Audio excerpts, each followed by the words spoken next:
They called it impossible. Russia called it the MiG-41. A fighter jet so fast it doesn't dodge missiles. It outruns time itself. Mach 4.3. 4 times the speed of sound. A machine designed not to fight in the sky, but to erase it. But here's the question. No one's answering. If this jet was completed in 2025, why did the world only hear whispers? Because the MiG-41 wasn't built to impress, it was built to vanish. 6th generation stealth, anti-satellite missiles, laser interceptors capable of burning hypersonic warheads mid-flight. This isn't an aircraft, it's a declaration. Air superiority is no longer negotiable. And the West? They're scrambling. Ilya Tarasenko stood in front of RT cameras in January 2021, his expression unreadable. The Director General of RSK MiG had just revealed what defense analysts thought was propaganda. A jet that could operate in near space, equipped with anti-missile lasers, capable of transforming into an unmanned drone. Reporters laughed. Engineers didn't. Tarasenko's team had spent 3 decades refining the PAK DP program, building on the legacy of the MiG-31 interceptor and the abandoned MiG-701 projects from the 1990s. Design finalized by 2019. Research completed in 2020. First production unit promised by 2025. He wasn't speculating, he was warning. Because while the US and China chased dogfight supremacy, Russia engineered something crueler. A jet designed to kill before the enemy knows it's there. The MiG-41 wasn't designed for air-to-air combat. It was designed to hunt reconnaissance planes, intercept hypersonic missiles, and destroy satellites. Speed isn't an advantage. It's an execution method. Wind tunnel models spun silently in Moscow labs, each iteration a ghost learning to scream. Most stealth jets hide. The MiG-41 evaporates. Low radar cross-section. Heat signature reduction. Electronic warfare systems so advanced they don't jam enemy radar. They convince it nothing's there. The aircraft's aerodynamic shape isn't just sleek. It's a physics equation solved in titanium. But here's the cruel irony. Stealth tech makes you invisible. Mach 4 speed makes you inevitable. By the time enemy systems detect the MiG-41, it's already 2,300 miles per hour ahead of their missiles. Radar locks fail. Countermeasures arrive too late. The target is destroyed before the threat is processed. This is why the US began developing next-gen reconnaissance platforms in 2016. Not to spy on Russia, to outrun it. They failed. The MiG-41's mission profile targets those exact aircraft. High-altitude, long-range reconnaissance jets developed by Washington and Beijing. It doesn't defend Russian airspace. It erases opposing intelligence networks. And the engines? Twin turbojets, each pumping 35,000 pounds of thrust. Not for power. For precision at impossible speed, they built peace faster than they built control. Titanium burned orange under desert test ranges. Progress glowing like regret. Most interceptors chase missiles. The MiG-41 ambushes them. The PAK system, a multifunctional long-range interceptor missile that deploys multiple submissiles mid-flight. Not one warhead. A swarm. Each calibrated to intercept hypersonic weapons traveling faster than Mach 5. Here's the nightmare scenario. An enemy launches a hypersonic strike. Traditional defenses fail. The missile's too fast, too maneuverable. But the MiG-41 climbs to 45,000 meters, releases the PAK and floods the sky with submunitions. The hypersonic weapon doesn't get shot down. It gets erased by probability. And then there's the anti-satellite capability. The MiG-41 can carry missiles designed to destroy orbital assets.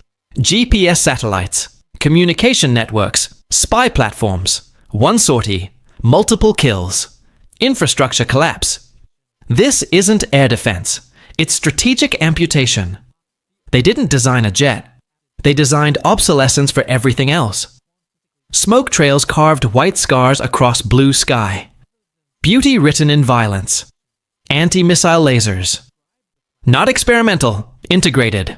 Tarasenko confirmed it in 2021. The MiG-41 would carry directed energy weapons capable of intercepting missiles mid-flight. No explosives, no kinetic impact, just photon speed obliteration. Here's why that matters. Traditional countermeasures rely on outmaneuvering threats. Lasers don't maneuver. They arrive. Enemy missile locks on. Laser burns through its guidance system in microseconds. Incoming barrage? Multiple beams fire simultaneously. The MiG-41 doesn't evade. It deletes threats from existence. And the power requirements? Solved using variants of the Ilya 30 engines developed for the Su-57. Engines that don't just propel, they generate. This is what 6th-generation warfare looks like. Kinetic and energy weapons fused into one airframe. But lasers have one weakness: atmospheric distortion at low altitudes. That's why the MiG-41 operates between the stratosphere and troposphere, altitudes where air is thin enough for uninterrupted beam propagation. It doesn't fly. It orbits the edge of space. Then the radar stopped, and so did history. Because the MiG-41 isn't just a weapon, it's a reset button for aerial dominance. Every air force in the world is now playing catch-up to a jet they didn't know existed until it was already operational. Engineers whispered equations like prayers. Math transformed into metal, cold, and absolute. Tarasenko dropped one final detail. The MiG-41 can be converted into an unmanned drone. Not remotely piloted. Autonomous. AI-driven combat algorithms making kill decisions in milliseconds. No hesitation. No fatigue. No mercy. Human pilots are vulnerable. They black out at extreme G-forces. They need oxygen, climate control, ejection systems. Remove the pilot, and the airframe becomes exponentially deadlier. An unmanned MiG-41 could pull maneuvers that would liquefy a human body. Sustained 15 G-turns. Vertical climbs into near space. Dogfight algorithms optimized not for survival, but for maximum lethality. And the cost savings? Massive. No ejection seats, no life support, no pilot training programs, just airframes, AI, and relentless execution. This is the future Russia's betting on. Fleets of autonomous MiG-41s patrolling contested airspace, hunting satellites, intercepting hypersonics, all while human operators watch from bunkers 1,000 miles away. The question isn't whether this technology works, it's whether anyone can stop it once deployed. They called it a fighter jet. The Pentagon called it an existential threat. Blueprints aged under fluorescent lights, each line a prophecy inked in consequence. Rapid response. The MiG-41 can redeploy across continental distances in minutes. Threat detected in the Arctic? Interceptor arrives from Siberia before NATO scrambles jets. Long-range interception. Cruise speed of Mach 3, 2,300 km sustained. That's Los Angeles to New York in 90 minutes. Moscow to Berlin in 45. Increased survivability. Enemy surface-to-air missiles can't track what moves faster than their lock-on sequences. By the time the system calculates trajectory, the MiG-41 is already gone. Enhanced air superiority. The jet doesn't contest airspace, it owns it absolutely. Ground operations proceed uncontested because enemy air assets are destroyed before takeoff. Reduced reaction time. Opposing forces have seconds to respond to an aircraft that crosses battle zones in minutes. Decision-making collapses under the weight of speed. This isn't just a fighter jet. It's a doctrine killer.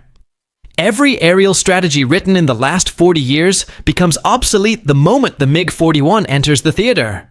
And the production timeline? First units completed in 2025, meaning operational squadrons could already be flying missions we'll never hear about. Stealth hides you. Speed saves you. The MiG-41 does neither. As of July 2016, no official data existed on the MiG-41's capabilities. Everything was speculation.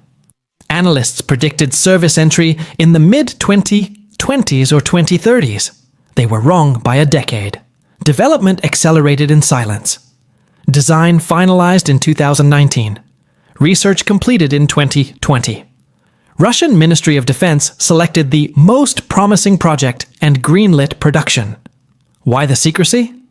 Because revealing capabilities invites countermeasures. The longer the West remained ignorant, the wider Russia's operational advantage. And it worked. While NATO invested billions in F-35 upgrades and 6th-gen concepts, Russia deployed a functional Mach 4 interceptor with anti-satellite missiles and laser defenses. The intelligence failure isn't just embarrassing, it's strategically catastrophic. The MiG-41 doesn't need to be the best fighter jet in the world, it just needs to arrive first. Mach 4.3, anti-satellite missiles, laser interceptors, autonomous combat modes, near-space operations. The MiG-41 isn't a technological leap. It's a generational extinction event for legacy air forces.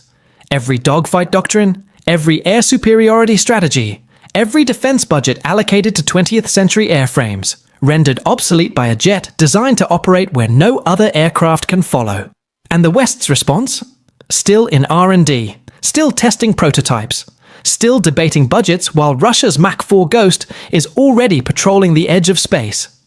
This isn't just about one jet. It's about the recalibration of global power. Whoever controls the stratosphere controls reconnaissance, communication, and the ability to intercept anything launched from below. The MiG-41 doesn't fight for air superiority. It redefines what superiority means. So here's the question they're not asking in Washington. If Russia's already flying this, what else haven't they revealed? Subscribe so you don't miss the next shocking chapter.